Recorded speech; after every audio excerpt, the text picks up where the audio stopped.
السلام علیکم ناظرین کرام، 15 محرم الحرام ہے، 25 اگست ہے۔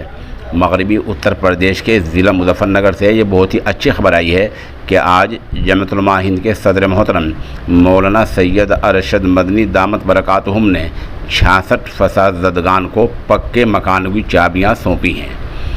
بتا دیں کہ ایک علاقہ ہے ضلع میں باغو والی کے پاس ہی شہر سے تقریباً 3 کلومیٹر کے فاصلے پر جمعیت علماء ہند نے فساد زدگان کے لیے، فساد کے شکار لوگوں کے لیے 66 مکان بنائے ہیں۔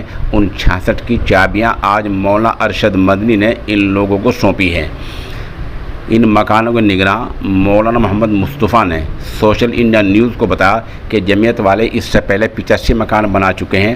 اس طرح یہ تقریباً 150 مکانات ہیں جن پر کل خرچہ 2 کروڑ روپے سے زیادہ آیا ہے۔ مولانا مصطفیٰ کے مطابق یہ جو جگہ ہے، زمین ہے جس پر مکان بنائے گئے ہیں، جگہ تو زمین تو ان لوگوں نے خود ہی اپنے پیسے سے خریدی ہے۔ البتہ جمعیت علماء ہند نے اس زمین پر ان کو مکانات بنا کر دیے ہیں۔ مولانا مصطفیٰ نے بتایا کہ اس موقع پر حاجی عزیز الرحمان، مولانا نذر محمد قاسمی، مولانا محمد قاسم، مولانا مکرم قاسمی، مفتی بلال اور آصف قریشی، حافظ شیردین وغیرہ موجود رہے ہیں۔